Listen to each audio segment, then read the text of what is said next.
আসসালামু আলাইকুম রাহমাতুল্লাহ। আশা করি আল্লাহর অশেষ রহমতে সকলে অনেক ভালো আছেন। পবিত্র কুরআনের প্রত্যেকটি সূরায় বরকতময়, কিন্তু এর মধ্যে সূরা ইখলাস রয়েছে অন্যতম। এই সূরাটি ছোট হলেও এর বরকত রয়েছে অনেক। পবিত্র কুরআনে মহান আল্লাহ তাআলা এই সূরাটি এমন এক সময় নাজিল করেছেন যখন কাফের মুশরিকরা নবীজি সাল্লাল্লাহু আলাইহি ওয়াসাল্লামকে হ্যায় ও প্রতিপন্ন করেছিল। ওই কঠিন মুহূর্তে মহান আল্লাহ তাআলা সূরা ইখলাসকে নাজিল করে কাফেরদেরকে দাঁত ভাঙা জবাব দিয়ে দিয়েছিলেন।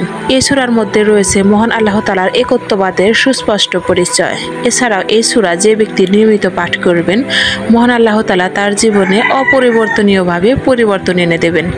রাসূল সাল্লাল্লাহু আলাইহি ওয়াসাল্লাম এই সূরাটিকে পবিত্র কুরআনের 1/3 অংশ বলেছেন।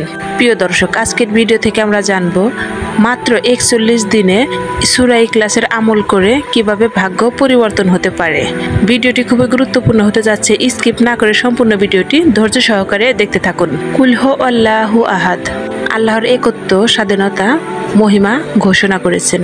রাসূল সাল্লাল্লাহু আলাইহি ওয়াসাল্লাম বলেছেন, যে ব্যক্তি সূরা ইখলাস একবার পাঠ করবে ওই ব্যক্তি পবিত্র কুরআন 1/3 অংশ তেলাওয়াত করার সমান সওয়াব পাবে।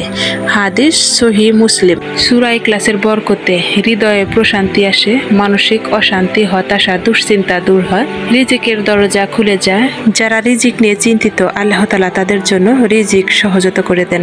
যে ব্যক্তি নিয়মিত সূরা ইখলাস পাঠ করবে, আল্লাহ তাআলা তাকে পাপ থেকে মুক্ত রাখবেন এবং তার হৃদয়কে পরিশুদ্ধ করে দেবেন। জান্নাতের সুসংবাদ। রাসূল সাল্লাল্লাহু আলাইহি ওয়াসাল্লাম বলেছেন, যে ব্যক্তি নিয়মিত আন্তরিকভাবে সূরা ইখলাস পাঠ করবে, কিয়ামতের দিন জান্নাত ওই ব্যক্তির জন্য ওয়াজিব হয়ে যাবে। সুবহানাল্লাহ। হাদিস মুসলিম। সূরা ইখলাসের এই আমল আপনি কখন এবং কিভাবে করবেন?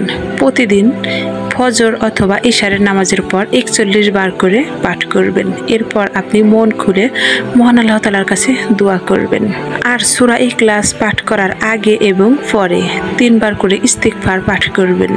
এরপর 3 বার নবীর উপর দরুদ শরীফ পাঠ করে এরপর আপনি এই সূরার আমল করবেন। এভাবে আপনি 41 দিন পর্যন্ত করবেন। ইনশাআল্লাহ আপনি অবশ্যই ফলাফল পাবেন।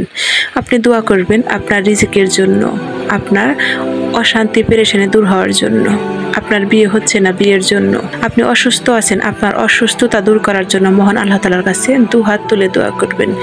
ইনশাআল্লাহ অবশ্যই আপনি সফল হবেন এবং আপনার মানসিক দুশ্চিন্তা, অসুস্থতা সবকিছু মহান আল্লাহ তাআলা দূর করে দেবেন। অনেক আলেম ও বুজুর্গ ব্যক্তিগণ বলেন, যে ব্যক্তি নিয়মিত সূরা ইখলাস পাঠ করবে তার জীবনে 4টি বরকত আসবে। 1, তার রিজিকের দরজা খুলে যাবে। 2, তার দুশ্চিন্তার দরজা বন্ধ হয়ে যাবে। 3, মানসিক হতাশা ও পেরেশানি থেকে সে মুক্তি লাভ করবে। 4, নতুন নতুন সুযোগ ও সুখবর আসবে। প্রিয় ভাই ও বোনেরা, ভাগ্য হচ্ছে মহান আল্লাহ তাআলার হাতে, কিন্তু পবিত্র কুরআনে মহান আল্লাহ তাআলা আমাদেরকে শিখিয়েছেন কিভাবে আল্লাহর রহমতকে টেনে আনতে হয়, আর সেই রহমতের চাবি হলো সূরা ইখলাস। প্রিয় দর্শক, শুধু সূরা ইখলাসের এই আমল করলে চলবে না, তার সাথে থাকতে হবে 5 ওয়াক্ত নামাজ আদা এবং হারাম থেকে মুক্তি, হালাল রিজিক ভক্ষণ এবং হালাল পথে থাকতে হবে। তাহলে সূরা ইখলাসের এই আমলটি 41 দিন করে আপনি ফলাফল লাভ করতে পারবেন। প্রিয় দর্শক, ভিডিওটি কেমন লাগলো কমেন্ট করে জানাবেন, আর ভিডিওটি আপনার বন্ধু বান্ধবী, আত্মীয় স্বজন সকলের সাথে অনেক বেশি শেয়ার করবেন, যাতে সকলে জানতে পারে আর অনেক বেশি জ্ঞান অর্জন করতে পারে। আর আজকের ভিডিওটি এ পর্যন্তই। দেখা হবে আবারও কোনো নতুন ভিডিও নিয়ে। সে পর্যন্ত সকলে ভালো থাকুন, সুস্থ থাকুন। আল্লাহ হাফেজ।